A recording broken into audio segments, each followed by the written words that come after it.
Woodworking, carpentry, even construction trades may be about to change forever in the United States. And a lot of you are rightfully concerned about this. I've had many viewers, even some legal professionals and members of the media, ask me to comment on this. So that's what I'm about to do. I'm going to tell you what the government may be poised to do and how at the very least it will make it more expensive for you to do the things you want to do. And at worst, it could open you up to lawsuits. And I'm going to drop a couple of bombshells on this debate that were recently revealed and I bet you have never heard of before. Let's just say this completely changes the whole SawStop narrative. Now, one source that I'm going to give you for some of what I'm going to say is an NPR article that dropped just yesterday. I was asked to contribute my thoughts to that article. They didn't use all I said, but they did quote me a couple of times. And I'm going to link to an 1.5-hour long, mind-numbingly dull video from the Consumer Product Safety Commission. It's a hearing that aired about a month ago. If you want to be bored to death, check it out. But in that meeting, there are some interesting tidbits that also back up a little bit of what I'm going to say. Of course, I'm talking about the renewed efforts of the US government to regulate table saws and hopefully reduce the 40,000 or so emergency room visits that come from table saws each year.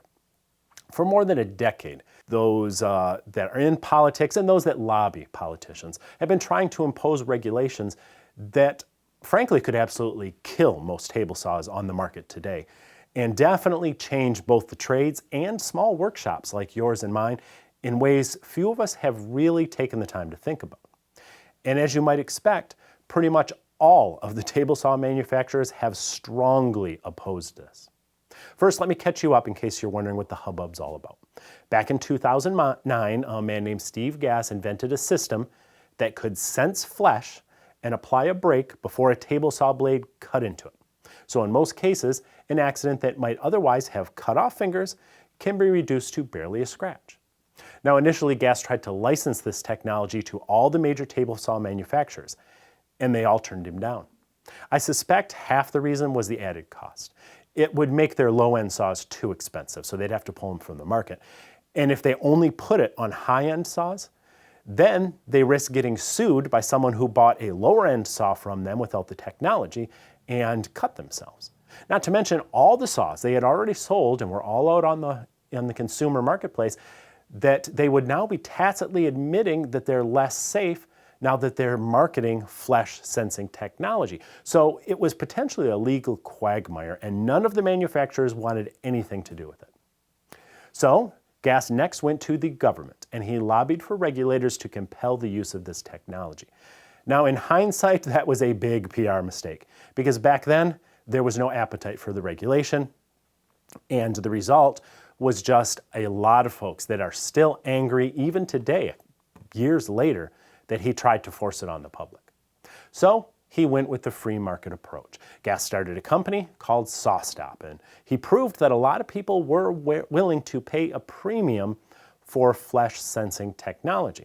SawStop saws are not cheap. They're from between $900 for their little portable version to as much as like 10 grand for a fully tricked out cabinet saw. Well, in time, the table saw manufacturers had this miraculous change of heart because they'd been seeing all the money that was to be made in this flesh sensing technology. So they're like, oh, well, now we do want in on it. So a handful of them began developing their own versions. Most of them did it in secret. A couple came out with it, but Bosch was the only one to hit the US market. It was called their React saw, and SawStop sued them for violating their patents. In the end, the courts ruled that Bosch couldn't sell the Reacts in the United States, and that ticked a lot more consumers off because they said that that was just further proof SawStop was more interested in money than safety. Of course, let's not fool ourselves. If this was just about safety, then your manufacturers would have jumped on board immediately instead of rejecting it at the beginning until they could see how much money was being made. And it's not like Bosch and Felder, once they had their own technology, just gave that freely to the marketplace like seatbelts and airbags, did they? No, let's not pretend this isn't about money from everyone involved. This is business.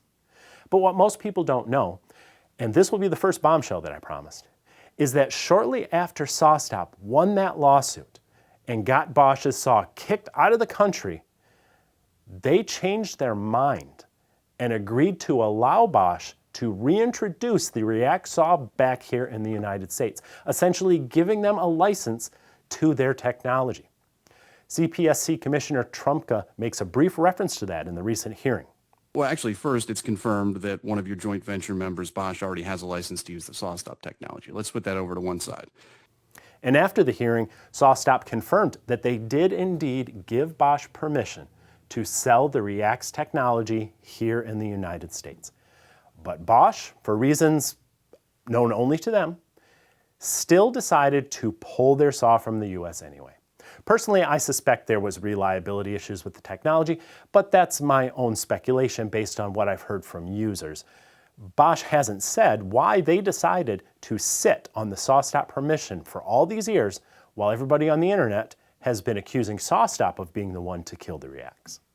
Now fast forward to today, 25 years after Gass invented his flesh sensing technology, and the political climate is way different now.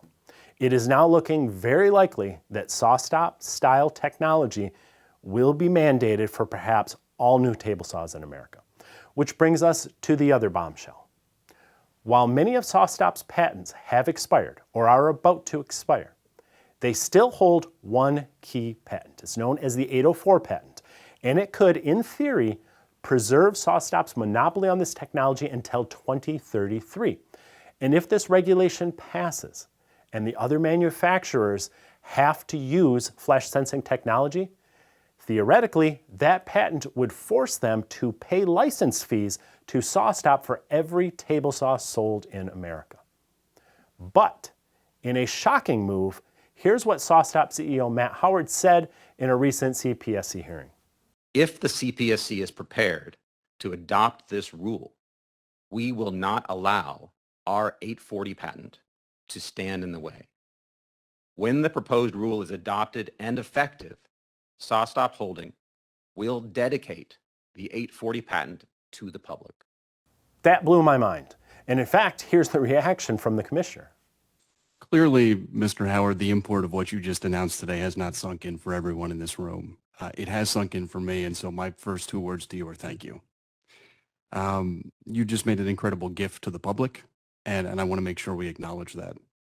And in making your saw safety technology free to anyone who wants to use it, you have taken away any barrier for any other companies, perceived or real, to match your safety.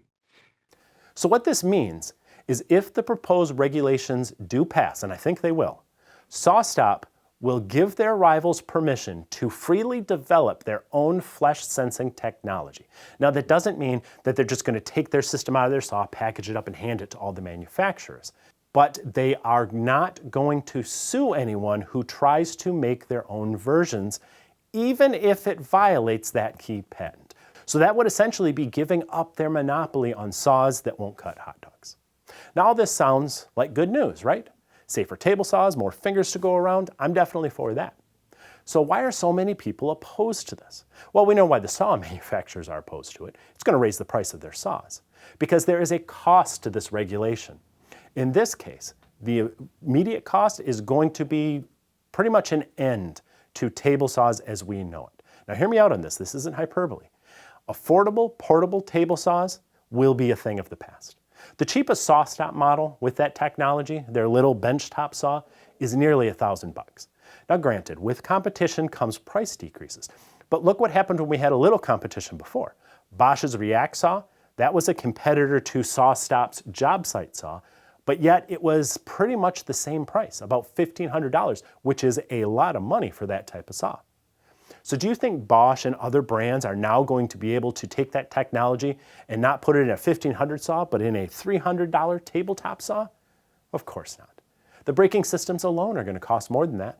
But that's only half the problem, because the saw itself has to be much more robust than those cheap saws so that it can handle the energy of stopping a blade in a few milliseconds. You just can't put a braking system in a low-end saw. So companies like Skill and Wen and others that produce these lower-end saws are probably going to be forced out of the market. And that's going to leave just the big companies that produce higher-end saws. So all that competition that some people think is going to drive down prices, I don't think it's going to pan out the way that they think.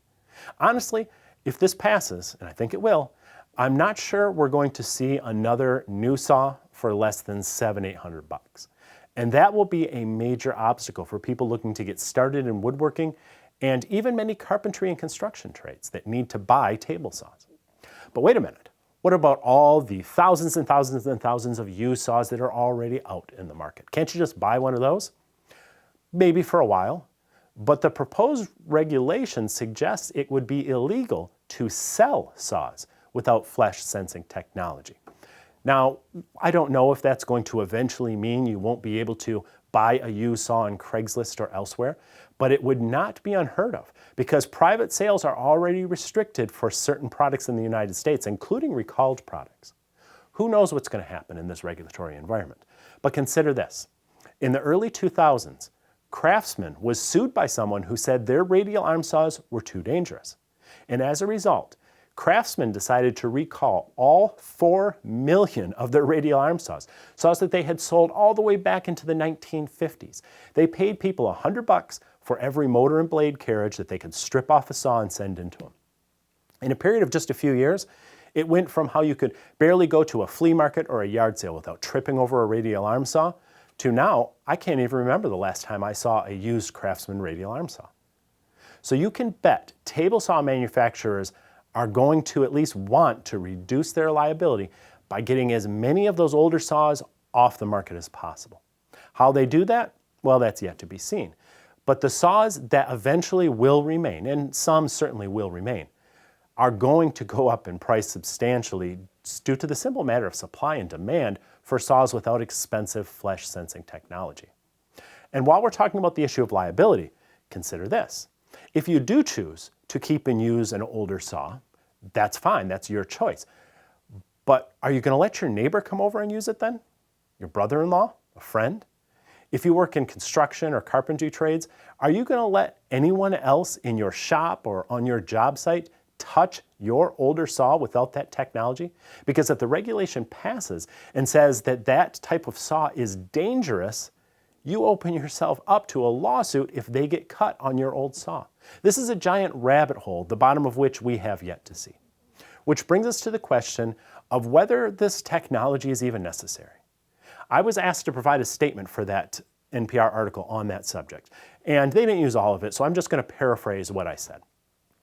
I firmly believe that most table saw injuries, including amputations and dangerous kickbacks, could be prevented if a suitable blade guard is used, because the blade guards not only prevent inadvertent contact with the blade, if it's covered you can't touch it, but the splitter, or some people call riving knife, attached to the guard also prevents many kickbacks that could physically pull your hand into the blade against your will and far faster than any human could react. I don't claim it's impossible to be injured by a table saw with a blade guard, but I do believe that those devices could prevent the vast majority of the 40,000 table saw injuries reported in the US each year without any new regulation or increase to the cost of saws. But you have to use the blade guard. And sadly, a culture has developed around many power tools, including table saws, that suggest safety devices are unnecessary or obstructive. Many new woodworkers are misinformed about them. Many are even mocked by their peers for using them. And many veteran woodworkers think that they're an exception to the rule, that only the stupid and inexperienced are the ones that are cut by a table saw. They ignore the fact that veteran woodworkers, including those who have worked at the highest levels of their trade, are seriously injured every day, almost always by a saw without a blade guard. The situation is of course made worse by manufacturers who create flimsy, poorly functioning guards or mounting systems which make it difficult to replace the guard on the saw after a rare instance when you have to remove it. The result is that most people simply don't have guards on their saws, and that is why so many people are injured every year. So the answer might not be more regulation. It might not be more expensive saws that make it difficult for people to get into the craft. It might not be opening people up to greater liability and lawsuits and who knows what. The answer just could be proper education so people understand how important a blade guard is and how nobody, no matter how smart and experienced and manly and tough they think they are, nobody is immune to a table saw injury when that guard is removed. In the end, people are going to do what they want, and that's why this is probably going to pass. I hope it doesn't have the consequences that I think it will, but I suppose time will tell. Now here's something else that you're going to find interesting. Ridge Carbide is the best kept secret in woodworking. I kid you not, their saw blades are second to none, both in quality and performance, and they're less expensive than the other ultra premium brands. Do yourself a favor, use the link and the discount code below this video. You will never go back to cheap blades again.